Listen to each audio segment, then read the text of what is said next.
you want to eulogize? I mean, I'm sad a little bit. God. You know, the AAF was I liked watching the games, but I'm not going to spend too much time on it because I know you it doesn't matter because you have no time for it. But I will say that this New Jersey Generals jersey, Herschel Walker, is in honor of another fallen league, the Alliance of American Football. So it is kind of sad for the players and for the people that were employed by the league and all that. But you're going to have to find some other really crappy sport to bet on.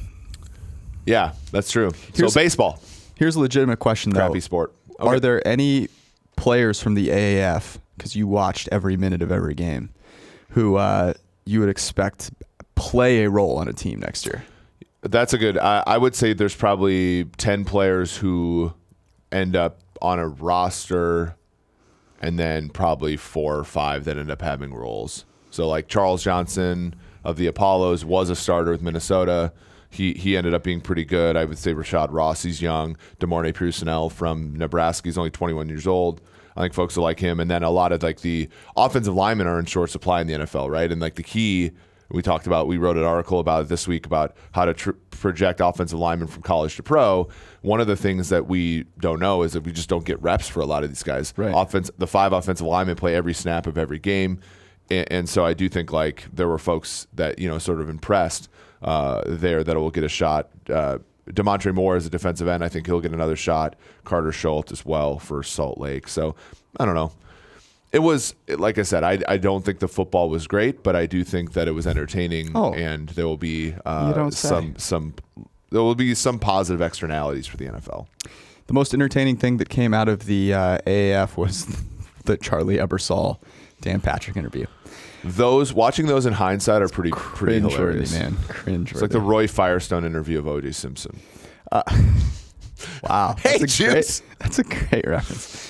All right, let's do some mean tweets. Shockingly, a couple that are targeted towards me for some reason. I just can't get everyone to love me as much as I try. Doug's Bunny space OG. George beat his meat in the mirror when they traded for Jimmy G. What a loser. What does that mean even? I don't know. Like, do you like hit Is it better the steak with a hammer, or how does that work? The question is whether it's better to soften your steak with a mirror or without. That's what I'm curious about. What about SD? George has a terrible personality. I don't know how you can say that. I don't, honestly, like the fact that you, who are generally a nice person, can convince all of our listeners and viewers that you're somehow a jerk shows me that you have a personality that's beyond a bad personality. Thanks. I appreciate that. Cali said, he's pissed. Yeah, he's mad at a fellow Cali person. He's angry. Why do these two dorks have their THERE own podcast? They are easily the worst PFF members other than Palazzulio guy.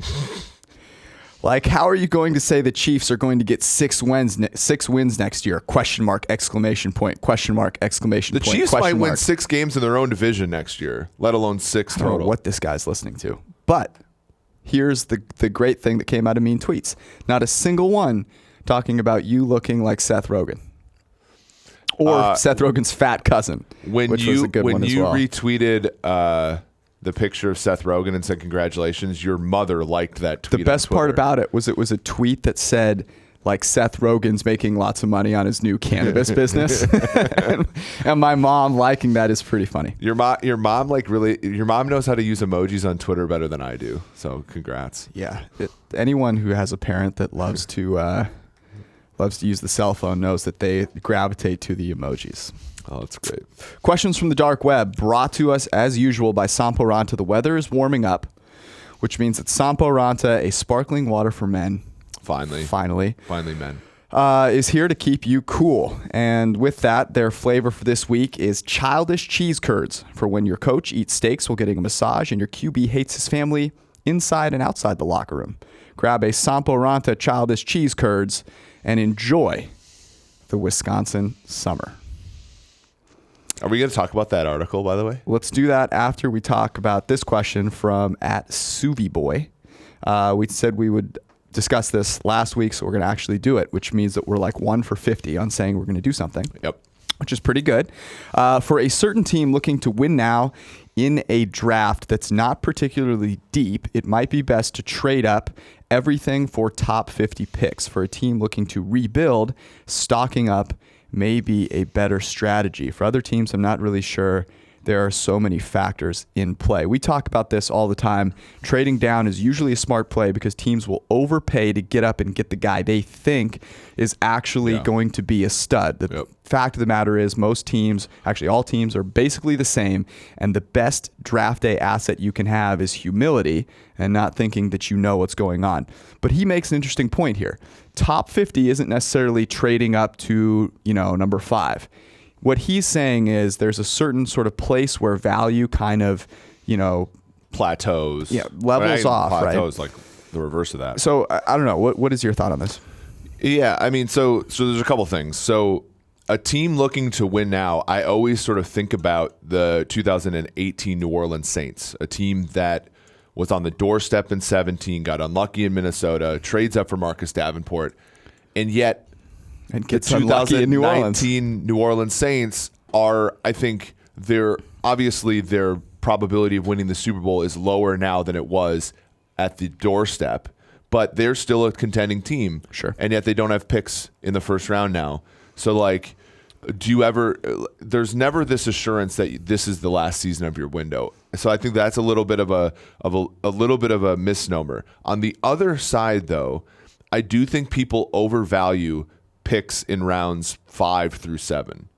And so maybe not the top 50 picks, but maybe the top 150. I would say that this might be a good strategy just because those guys are really just players filling out the end of your roster. And if you're a team that has a type, you're a team that's well established, you're a team that wants to win now, you should be going after undrafted free agents that you can select and particularly mold that other teams sort of undervalue but fit you better. That might be just maybe not a better bet, but an equal bet as taking guys in the 6th, 7th round. I agree. And here's my thought on that. I think there's a real reason why people overvalue those late round draft picks.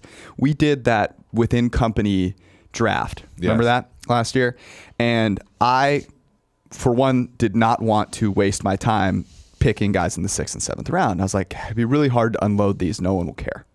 But here's the thing.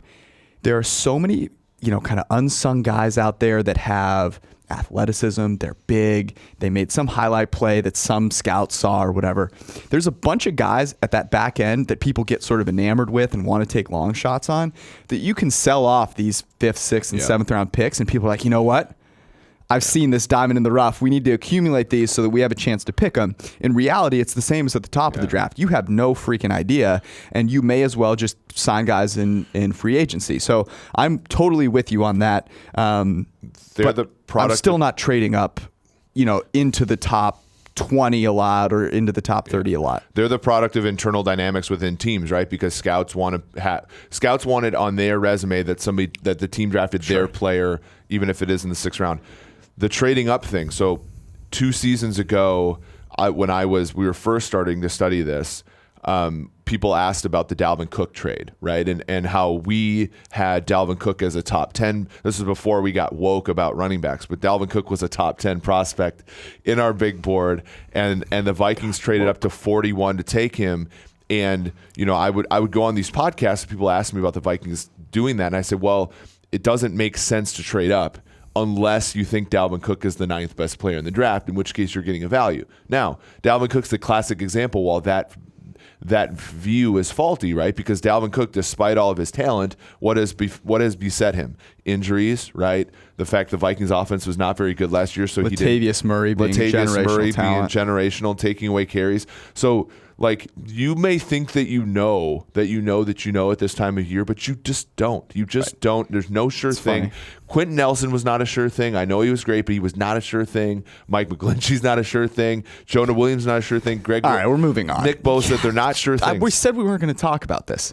Steve's mentioning Derwin James earlier this morning. The article about Mike, so as we transition to the article about Mike McCarthy and Aaron Rodgers, what was the problem in Green Bay? The problem in Green Bay, as it says in the article, was that Aaron Rodgers was he was adversity averse. He did not want to face his fears. That's the more his you problem. talk about Mike McGlinchey, That's his problem. the better it gets, George. That's the problem. Aaron Rodgers was the problem. Here's the funny thing about that article. I haven't read the whole thing yet because it's a billion words long. It is. But it paints both guys in a less than flattering light multiple times, which is going to do way more damage to Mike McCarthy than it is to Aaron Rodgers, because when Aaron Rodgers goes out in week 1, say maybe in Chicago, and beats the Bears like he's never done before, people will forget. Yeah, no. Mike McCarthy, it's going to be real hard for him having, and there's a story out there about you getting a massage during a team meeting and your team not knowing about it. That's a problem. That's a real problem. Thoughts and prayers for that practitioner. Hey guys, where's Chris Collinsworth? It's time to have this important meeting about Sunday Night Football. Oh, he's getting a massage in the room. Best part about Chris is he would just tell us. He and Holly couples massage. But right, and we were talking about this right before we got in here. The thing so it looks bad for both guys. Yep. However, if I'm a Packers fan and I'm asked, okay, it's 2008, do you flip this coin again? And which of the two men do you go with? I go with Aaron Rodgers and all of his personal problems. Yeah, but what personal problems? Because I mean, it's clear from the interact that he's not like a choir boy, right? But none of these men are. Right? All right, hold on for a second here. This is a bit much. You're gonna stand for the Cali person though. Not even, because where he grew up and where I grew up are like different states to begin with. That's not it at all. We just talked about Odell Beckham Jr. People think he is a whack job, right? He was a terrible teammate, all this stuff. That is made up by people with ulterior motives. No one is a choir boy. Yeah. You're not a choir boy. I'm not a choir boy. We don't have perfect family relationships. No one does. The difference is that Aaron Rodgers just so happens to be the most gifted quarterback ever to play the position, and there are other people in his family that aren't choir boys either that want you to know about it. Yeah. That's the only difference. But there's like a legitimate. So there are legitimate things that I think. Was his work ethic or desire to like be the best ever questioned in the story? No, but his ability to work with others, like Odell Beckham. The issue with Odell Beckham was never like unworkable, though. I think to compare them is a bit. I think Odell Beckham was annoying to the wrong people for the wrong reasons. But I do think like having Aaron Rodgers put the team on his back and won a Super Bowl. Of course he did, and he should have won more. Right, and he probably would have won more if you would have rerun the universe a bunch of times. The issue is that as I started this entire thing with saying, I'm taking Rodgers despite of everything that's being said here, despite of like the fact that Greg Jennings said. Yeah, I guess you're saying that those things are actually an issue, and I think they're not an issue that is uncommon to him. I think they're issues with absolutely everyone, and some teams are able to keep it within better than others. This team was not able to. That's not Aaron Rodgers' fault, in my opinion, at all. I would absolutely take Aaron Rodgers because I don't think those things are actually things. But we've had situations before, like the fact that Aaron Rodgers would crack under some of these circumstances is understandable. They stopped putting players around him. McCarthy's stuff got stale, et cetera, et cetera. But like he did like the things that these receivers are saying about him like are legitimate, like a toxic toxic environment. You're right. So apologies to Marquez Valdez-Scantling. Jeff Janis. Really GOAT. sorry that Aaron Rodgers didn't like you because you couldn't figure out how to run the right routes. We apologize. You have to know that when you have a $180 million contract that you're going to be dealing with. I will stand for Aaron Rodgers. The guy is... You're going to be dealing with reduced caliber of receivers, and you have to know that because you're being paid that much, you're not going to have Randall Cobb, Jordy Nelson, and Greg Jennings. I love Aaron Rodgers so triple. much. There's a lot of guys that don't have the stones to throw the ball away at a record rate just to make their coach look like even more of a loser than he already is. And he has those stones. And that's why I want Aaron Rodgers on my team 11 times out of 10. He'll get somebody fired that you don't like. Absolutely. Okay. All right. Unstable stat of the week, which is brought to you by your bracket. My bracket? Yeah, because your bracket busted quicker than Rick Pitino in a restaurant. Unfortunately, too soon. My bracket made it into the Sweet 16, and that's where ultimately Ultimately. Didn't make it past.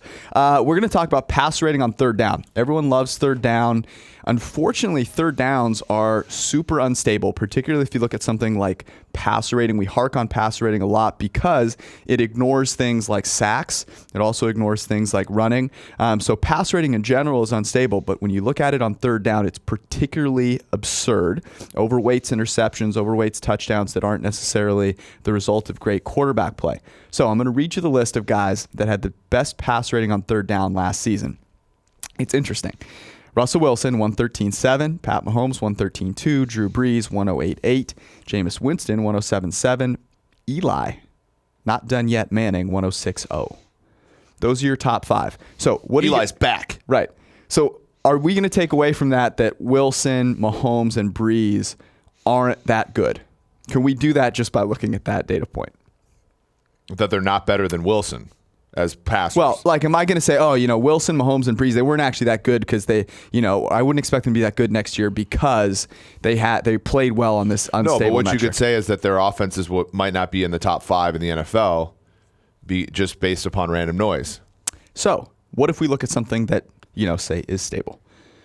Because I think a lot of people will like to point out, oh, this thing is unstable. I would expect to see those guys regress. But you then flip it on its head and you say, okay, who are the guys that on first and second down have, say something like the best PFF grade, which is more stable. And guys that show up in there again, Brees, Mahomes, and Wilson. So it's Rodgers even, despite his terribleness. Right. So, it's interesting to put those things in context because guys that stick out here are the guys that also didn't play that well on first and second down, but somehow managed on third down, and that's where you kind of say, uh-oh. And so a guy like, Jameis Winston, even an Eli Manning, who wasn't great overall, they were, kind of exceptions to the rule in terms of third down, but it wasn't like they were killing it on first and second down. Yeah, that's a good way to look at it. And the issue with Wilson, again, is that it's not that he was bad on first and second down. It's that he overcame so much on third down. And as we've always said about the Seahawks this entire offseason and talking about probably liking their under next year, is it's the Wilson's ability to reinforce bad process, right, is going to be the downfall, I think, of that team. Like, what if his pass rating on third down next year is 89? Like, that's probably worth a win or two just in and of itself. And well, we talk about this with clean pockets. We talk about this also with first and second down, but part of that is volume. So if a guy is great from a clean pocket, but he's under pressure 45% of the time, well, that's not going to be good for you because he's got the fewest number of clean pockets in the league. Mm-hmm. Same with first and second downs. If he's great throwing on first and second down, Brees, Mahomes, Wilson, all great, but Wilson probably had 150 less dropbacks on first and second down than those guys. You're not pressing your advantage, which is something that you need to do. I want to ask your opinion on this because Russell Wilson asked for an extension, and immediately Seahawks Twitter decides that he's on the trading block, and people are talking about, could you get 2 firsts for Russell Wilson? I personally think that's ridiculous. Blue Pepper wouldn't even trade a bag of baseballs for him. Yeah, Sheehan, yeah. Cayenne is his name. He's a little erratic, so he might change his mind after coming down from a his high. 30-year-old quarterback who has consistently graded well despite having numerous offensive coordinators and an offensive line that was disaster, trash for like 3-4 years, and withstanding, frankly, the burden of his own contract, which is not trivial for quarterbacks after the rookie deal. I mean, Russell Wilson is worth. Okay, if you're the Giants, would you trade 6 and 17 for Russell Wilson? I mean, just spell it out there. I would trade way more than that. But if I could somehow get him for 6 and 17, I mean, it's over. Yeah. I mean, once you attach, because that's the thing about the draft, people love it because it's a new influx of things we haven't studied before. But known and unknown, I know Wilson's going to cost a ton, but he's 30. I mean, if Khalil Mack can go for 2 first-round picks, Russell Wilson could go, and that contract, Russell Wilson could probably command 3 to 4. It's a joke. Some of the really great arguments for why he's not a good investment, one of them from our buddy, is that McEwen? Yeah, McEwen, is that is that he won't age well because like he's he's had to run around. And right. So we've never seen a guy. Steve Young didn't like run away from defenders in his mid-30s. Right. But he gets a lot of credit for the stuff he does outside of structure. He's always been he's done very well under pressure, things that we don't put a lot of stock in. But let me give you the list of guys since 2012 with the highest PFF grade per dropback from a clean pocket. See if you like any of these guys. Tom Brady, Drew Brees, and Russell Wilson. Oh, those are the top three. So he's done incredibly well in a very stable situation. When he gets them, they are only going to be able to give him more because they can't possibly have a worse offensive line than they had in the past. He has been top 5 in grade from a clean pocket in all but 2 of his seasons. And I think people will say, okay, but what about the runs? He's getting out of the pocket, he's running, all of those things. Even if you take out runs, he's still top 5 in EPA and grade from a clean pocket over that time period. It's absolutely, you should be fired from whatever job you don't have for saying that he's not worth Smith, 2 firsts. Our friend, the guy who was drafted over the aforementioned Aaron Rodgers, since his year 29, so he started in Kansas City, he had more than 350 yards rushing 3 times. He averaged 5 yards a carry 4 times, 6 yards a carry as recently as his year 33rd. Like this idea that quarterbacks wear out when they're old as runners is no. If a guy was already a statue, he's going to become more of a statue. But this idea that Russell Wilson now Alex can't Smith run. may never play again, and that's So where did he get sacked? I've proved you wrong. In the pocket. Oh. All right, we're going to talk about win total. So here's how we're going to do this. We don't want to talk about everyone, but we want you to know what everyone is, and then we'll talk about our favorites real quick. Yeah, and we'll have more formal picks on these as the offseason progresses. The current schedule once we is know not the out. schedule. Yeah, so. But there might be some value on these, and so we want to call your attention. You might want to make an impromptu trip to Vegas. An investment. Yeah. By the way, one of my favorite commercials ever was the Jetta commercial where the guy decides to go to Vegas in the middle of the commercial. I've always dreamed of doing that. Win totals. Here we go. Arizona Cardinals. Their total is 5. I'm going to say that goes over because they probably draft Kyler Murray, and it's not that hard to have a great quarterback and go over 5 wins. Yeah. I'm going to say under because of that division. Falcons, 8.5. I'm going to say they go under because Falcons. I'm going to say they go over because Matt Ryan and a new offensive coordinator. They also have Julio Jones. Ooh, that would be a reason they might go under. Ravens, 8.5. I'm going to say they go under because Lamar Jackson is not accurate throwing the football. Yeah, this is the same over-under as a season ago. So I'm going to make the argument that their defense is better and their quarterback position is better. I broke the tie there. It's okay. We'll get back on it. Bills, I'm going to say they go over. The number is 6. And I'm going to say they go over because they have a generational talent at running back in Josh Allen. I'm going to say they go under because I think the Dolphins are going to be bad at tanking, and I think the Jets are going to sweep them. Interesting. Panthers, 8.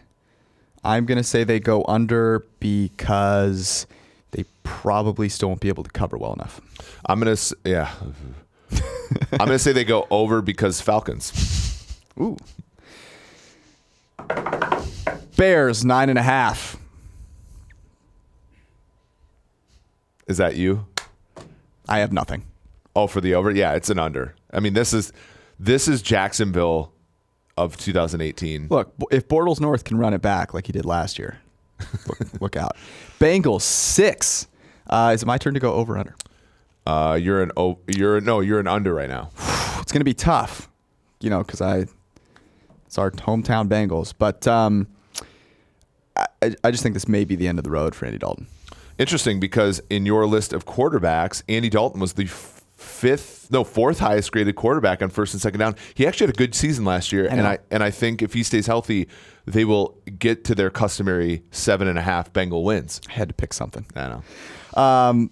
Browns, 9, over. The reason they're going to go over is that Odell Beckham Jr., Baker Mayfield, and Jarvis Landry could be the best trio in the NFL this year.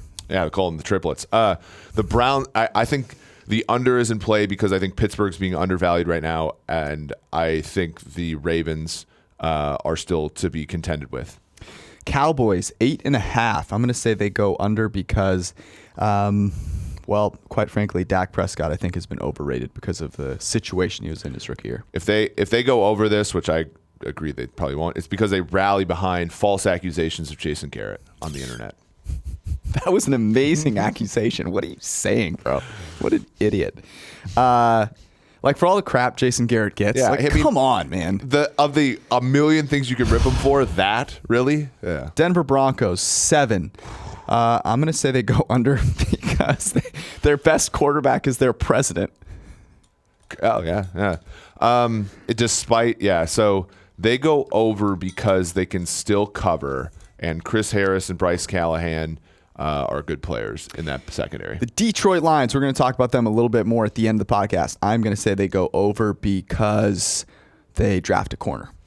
I'm going to say they go under because they are valuing all the wrong things right now, at least publicly. Green Bay Packers, 9. I'm going to say they go under because of LaFleur. I'm going to say they go over because Aaron Rodgers is going to be on his best behavior at least this 1 year. Texans 8.5. I'm going to say they go over because Deshaun Watson, I think, has room to improve. I didn't think he was as good as he could have been last year. Oh, interesting, because I think they're going to go under because I think their win total last year was a fraud based upon a bunch of close games, and their left tackle is currently Matt Khalil. Ooh. We need to stop saying I think. Been really thinking a lot here. Colts 9.5. I'm going to say they go under because their defense plugged holes with a lot of subpar players and they regress in coverage. Yeah, those are good points. I think the Colts are one of the best run teams in the NFL right now, with a ascending offense and a defense that is going to get better. So I think they go over in a bad division. Jags 8. They go over because that defense is as talented as any defense. They regressed in coverage and we're still top 5. They can remain a top 5 coverage team. I think they go under because you're going to get the Nick Foles that you got in St. Louis as often as you're going to get the Nick Foles you got in Philadelphia, and this is the year where it sort of falls apart. We say I think as much as the players only guys on TNT say players only during those. Those are Candace so bad. Parker. Candace Parker's the only she's the person only that knows one. what she's talking about. Chiefs 10.5. They will go. What am I on? Over now? No, you're on under, which I think you probably like. Yeah, they will go. They will go under because they may not have Tyreek Hill, and I could be cornerback 1 on that team. I think they go over because they have Patrick Mahomes and Andy Reid. Chargers 10. They go over because Phillip Rivers still a top 5 quarterback. They go under because they're the Chargers, and the Raiders are going to improve, and the Chiefs are better than they are, and they don't get a home game against the Chiefs. Rams 10.5. This pains me to say. Make a case for this, but I think this is sound. They go under 10.5 because that offensive line was fraudulent. It was protected by scheme. That scheme will get studied more than any other scheme this offseason by defenses and offenses alike.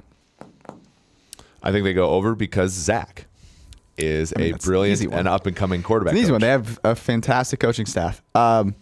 Dolphins 5. They go over because 5 wins is like not that many. They go under because they've been a 3-win team for the last 3 years, and for some ungodly reason, Adam Gase can somehow get squeezed 6 and 7 wins out of that team. And Gronk's not playing safety for the Pats this year. That's right. Vikings 9. They go under because Kirk Cousins is a 15-20 quarterback. They go over because the Bears regress, Detroit's bad, and the Packers are on the verge of implosion. Lovely. Patriots 11. They go over because they're playing a bunch of JV teams. Come on. This is the lowest number the Pats have gotten in a while. I think they go under because at some point they have to. I'm glad you think that. Saints 10.5. They go under because Drew Brees feels the effect of age and they don't have an influx of new talent in the first round. Oh, cool. I think they go over because their offense has more firepower than it did a season ago, with Ted Ginn probably playing the whole year, Jared Cook playing tight end, and they lose Mark Ingram, which they replace him with the Tave train. Giants 6. They go over because luck, and they trade for Russell Wilson. You can't have two quarterbacks from the same draft class on the same team. So they go under on principle. Jets 7 under, because that is one of the most void of talent teams in the NFL. They go over because with a quarterback with the potential of Sam Darnold, often that doesn't matter. True. Raiders 6. They go over because they trade up for Kyler Murray. Actually, regardless, they go over because of Antonio Brown. They go under because their division is the toughest in football with the Chargers and the Chiefs. Eagles 9.5 under because their best quarterback's no longer there. They go over because they value the right things and are smart. And their quarterback is far better than his stats were a season ago. Steelers 9. They go over because Juju fills in beautifully for Antonio Brown and Ben will be motivated. They go under because there's only room in this universe for one person who looks like me and is successful. 49ers 8. They go over. Super Bowl. Let's go. They go under because we're wrong about the Seahawks. Seahawks 8.5. They go under because they trade Russell Wilson. If they trade Russell Wilson, I'm buying all the tickets to Vegas. They go, you said under, right? So they go over because their defense improves from a season ago where it was bad and covered up, and Russell Wilson continues to be a top 5 quarterback in the league. Almost done. Bucks 6. You're over. I know. Do you want to switch? Because I'll take the over on the Bucks. No, I'm taking the over, and it's because of Bruce Arians. Yeah, for sure. They go under because we're wrong about Jameis Winston, and he does not have the potential we think he does. I was really trying for some sort of Uber and Tampa joke, and it didn't work. Yeah. Titans 8.5. They go under because the Iron Chef throws clean pocket ints, baby. Nashville, though, I wish they were good. They go over because somebody has to win that division every year. Won't be them. Redskins 6. They go over because they draft a quarterback. They go under because they don't draft a quarterback, and we're stuck watching Case Keenum, and 2017 was an aberration. All right. We're going to give our favorites. We're still going to go fairly quickly here. My favorite one is the Bears under. I love the Bears under. Trubisky, we've said this a million times, but he led the NFL in negatively graded plays. He was 31st out of 35 in avoiding uncatchable throws. Yep. Made up for by a great supporting cast and a uniquely amazing defensive performance by them. We've only seen this before with the Jaguars a season ago. Under 9.5 is my favorite bet. In fact, wait, I've got one more for you. If I could create my own prop bet, here's the one I like. Raiders more wins than the Bears this season. What odds do you think I'd get on that? Yeah, so you're probably in the minus, or you're plus if you want to go Raiders side, plus 250, 300. I'd take it. Yeah. Just saying. But the one that I like the most, and is I like Arizona over 5 for the reason you said. But the one I like the most is the Chargers under 10. Again, you're still talking about a team that's playing in a temporary stadium. Even one of their temporary home games is against the Chiefs in Mexico City. Mm-hmm. The Chiefs are, I think, despite the Tyreek Hill thing, a strong ascending team, as could be the Raiders. And the Chargers, a little bit in terms of some regression on defense, but also their offensive firepower. Antonio Gates retiring, Tyrell Williams leaving. I just think there's a little bit in terms of them being inefficient, running the ball too much, and being rewarded for that at times. And at some point, Phillip Rivers is going to hit the wall. All right, one more. This one really is tough to talk about, but I do think there's value. There will be value on the Rams under 10.5. The reasons I mentioned before, the Super Bowl was rough to watch, right? And I think that'll be in a lot of people's minds. I don't think that is as big of an issue as it is that their offense was revolutionary, and people are going to spend so much time dissecting it, thinking about how to stop it.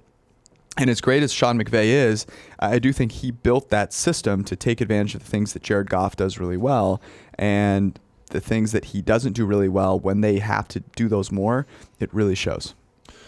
Yeah, and I really hope they go over though. But again, I'm praying. To sort of make it less about the Rams specifically, but it's just really hard to go over 10.5 wins all the time. And that's why, when they never hang a number over 11 or 12, and that's why the Rams are right up there. They're right up there with the Chiefs. They're right up there with New England. And how much harder is that? New England's at 11. Yeah. And they have a generationally great culture, quarterback, team, everything, right?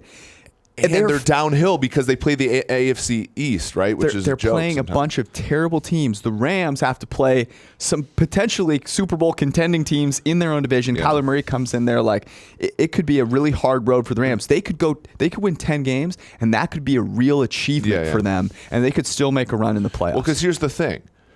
There are universes where the Rams might have the 4th most talented quarterback in the division. I don't mean that as a negative. I'm just saying Kyler Murray's terrific. Russell Wilson's the best quarterback in that division. And Jimmy G has a ton of potential, right? So there are situations where that's true. How do you win 11 games in those circumstances? Yep. And frankly, like Todd Gurley, the person that they rely on the most offensively, is not a sure thing to be healthy next year. Yeah, I mean, his knee is deteriorating. And C.J. Anderson's gone. If you had to pick one other total that you were going to bet now, which would it be? I know what mine is. Tampa over 6. Boom. All about the Bruce Arians, Jameis Winston train. Just take it. All right. We were going to talk about the offensive line stability from college to pro article that is out on profootballfocus.com. You should go check it out. We're actually going to talk about that next week. We'd like you guys to send in questions, and we'll put that on the questions for the dark web spot. But read it, weep, and then ask a question. We're going to talk about the Detroit Lions. Our big buddy Patricia's first season didn't go so well. They beat the Patriots in a stunner. They swept the Packers, home dogs by a large margin. Managed to go 6-10. Pretty darn disappointing. Their total was 7.5 last year. They obviously went under, and they're currently at 7. I don't know. We were 2-2 picking their games. We backed them against San Francisco. They backdoor covered. They were down by 17 with like 4 minutes left. Came back. We had their over against Green Bay, which should have been a lock, but Mason Crosby missed 5 kicks. Went over at the very end. We backed them against Minnesota on the road and Chicago in consecutive weeks, and they did not cover either one of those, despite Chicago missing 4 kicks from Cody Parkey in that second game. So just kind of a so-so year picking their games. Their most valuable players, Stafford, Golladay, Damon Harrison, A'Shaun Robinson, Darius Slay, and Kerryon Johnson. My wayward son. Having Kerryon Johnson in that list sort of shows you how bad the roster was a season ago. Because he barely played. Which means when they went out in free agency, they were pretty aggressive, right? Going and getting Danny Amendola, Trey Flowers, both of New England fame, Justin Coleman from nickel corner from Seattle, another reason why Seattle might regress. Rashawn Melvin, an underrated signing. C.J. Anderson, Jesse James, probably not going to move the needle much. When I see those most valuable players, the things that stick out to me are this. Damon Harris and A'Shaun Robinson made it into that list. Their primary role is to stop the run. Yeah, and they were very good at it. They were very good at it, but they took a huge step back in coverage this past season. Yep. And that you need to be able to cover better. It doesn't matter if your defenders are that good against the run if you cannot cover. Darius Slay obviously can.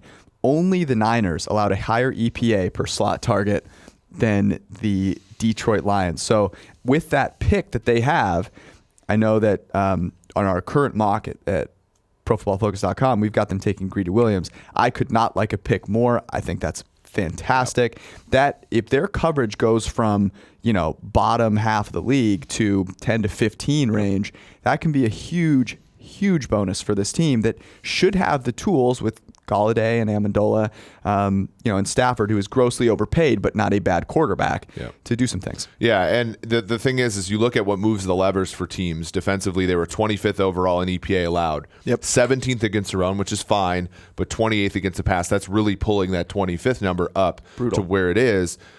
They got rid of Glover Quinn. They still have Quandre Diggs to play strong safety. They're going to have some struggles, I think, on the back end. But like you said, if you can get a corner in the draft, pair him on the outside with Slay, inside with Justin Coleman, Trey Flowers up front, you're starting to see a little bit of what could be the makings. We saw them schematically have the potential to do really well.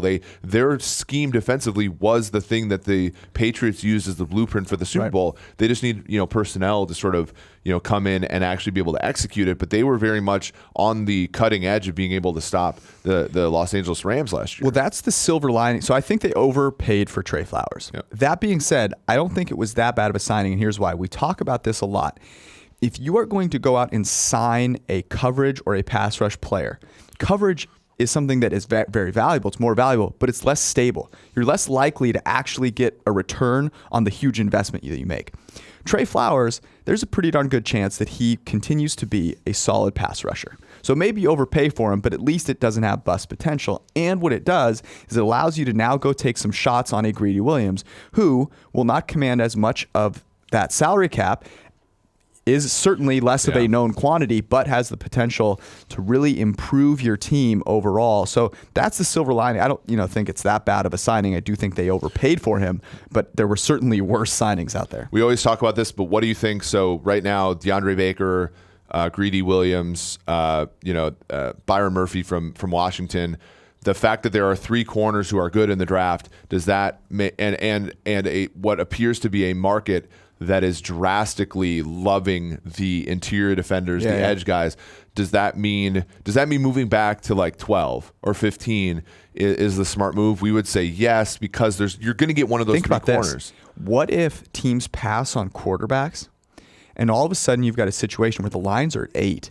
It's similar to what the Cardinals did, right? They moved up to 10 last year. There might be a team that wants to move up to 8 to get a QB. You might get a real haul for this pick and still get one of those 3 corners. That's the thing that people always forget. We may spend hours and hours and hours and hours deliberating which of the 3 is better. We really don't know that much. You're better off acquiring another pick to go with it. But what we do know is, on average, corner number 3 plus 2 other picks is better than corner number 1, usually. Yep.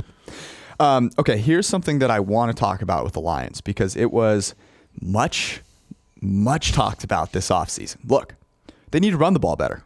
That's the problem. That's what Matt Stafford is struggling to be a top 5 quarterback because they can't run the ball. So they make a huge effort to run the ball, and they improve a lot. In fact, running on first and second down, they went from 29th to 14th in EPA per run play, doubled.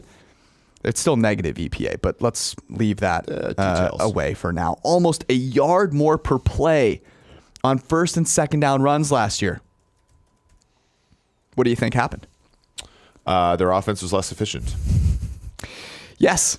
In fact, their passing on all downs went from 12th, the year that they were one of the worst 3 running teams in the NFL, to 18th.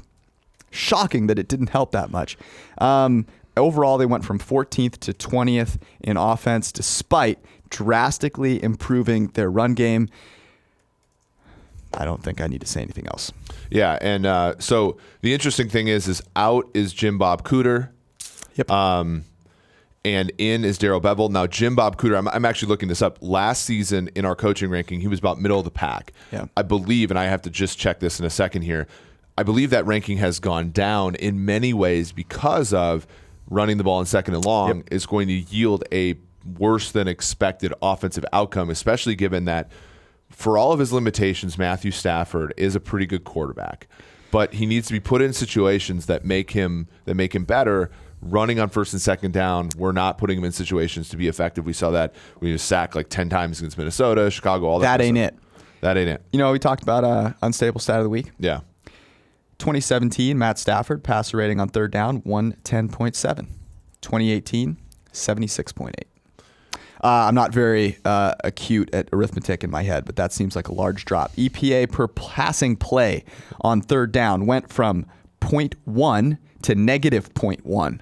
That's not good. Third down passing is not something you want to rely on. You want to throw the ball on first and second down instead of running it. Even if you become a better running team, that does not help your overall offense. Jim Bob Cooter, as late as the end of 2016, was 7th in our offensive coordinator rankings, behind Shanahan, Payton, McDaniels, McVay, Zampese. By the time it got to at the end of 2018, he was 19th. So again, you're talking about like those decisions are just getting increasingly bad. And as we saw with the Packer article, you have to evolve as an offensive coordinator in the NFL. Darrell Bevell, not much better. He, second to last in our offensive coordinator rankings. It'll be interesting to see if they actually upgrade as a part of that, change. Yeah, I'm actually kind of bullish on this team. I think they make the right pick, maybe trade down. That coverage becomes a lot better. We've seen, Golden Tate's not there anymore, but good slot, good players on the outside. Like that offense can be solid. The division is more wide open than people think. Green Bay is vulnerable. Chicago, as we think, is vulnerable, and the Vikings certainly, are not getting better. So Detroit does have a path to the NFC North. Hopefully they get there. Matthew Stafford, bless him, as he's going through what he's going through now. But I do think he's good enough to take that team to a winning record and a possible division championship. All right, last segment here. Stories from the YMCA. Do you have any that come to mind? I've got a couple. I mean, I actually didn't notice people much like this this segment, apparently. I thought it was kind of a stupid segment, but whatever. I have a lot of things to talk about. So we've adopted swimming. I remember the bro with too much weight. Yeah, I want to talk about him in a second. But I talked about smells last week. I didn't think it'd get worse. But I was in the pool on Saturday, and I'm swimming up and down. And I'm like, God, this water smells bad. The dude next to me reeked so horribly that inside, when I was underwater, I could smell it. Stop. It was pulsating through the water. I think really what it was is that every time I would get up to breathe, I would smell it. Right. And I didn't move over lanes. So I remember last time I moved, I couldn't pull myself, to actually do that to him. So I just gritted through it. I started breathing on the other side. Jeez. Just take a shower before you get in the pool, man. It's not that hard. Well, but somebody who lets it get that way just doesn't know. You know what I'm saying? How? Here was another one. I really liked this. So, best time to go to the gym is more, not too early in the morning, but when you have a flexible schedule, you get there 8:30. It's fairly cleaned out. So I'm in there. Guy comes in, and I think I'm push pressing. I'm in the middle of a set, and he comes over. He's like, "Oh man, you're push pressing. That's really cool. I'm about to do that too." It's like, all right, cool. Whatever. 30 seconds later, what's your max? I don't generally max out my push press. It's probably 200, somewhere around there. Oh, cool, man, cool. 2 minutes later, I kid you not, the dude has 200 pounds on the bar. He sets up and this was the worst lift I've ever seen in my entire life. He's just trying to get one up, right? And the weight comes crashing down. He has not the clips, but the levers out, and he's got them 5 feet off the ground. So it comes crashing down onto the levers. Weight comes falling off on one side. The bar flips up in the air. The rest of it comes falling down on the other side. I tried really hard. We were the only two people in the room. I tried really hard not to laugh. It was sad. That was a lot better than what I thought the story was going to be, which was yesterday when we were in the locker room, and some bro was dropping the weight repeatedly, and was the asbestos from the top of the ceiling was trickling down on top of us. But that was a better story. Yeah. That's what we've got from the YMCA. I had one from a trip to an Equinox, but I'll save that one. Okay. Save that one for later. We'll be back with you next week, a little early next week, I think, because of some travel situations. So read that O-line article, get us some questions. Head to ProFootballFocus.com for all the great draft coverage. And if you have questions about the draft, hit up Steve and Mike. Paluzio. See you guys.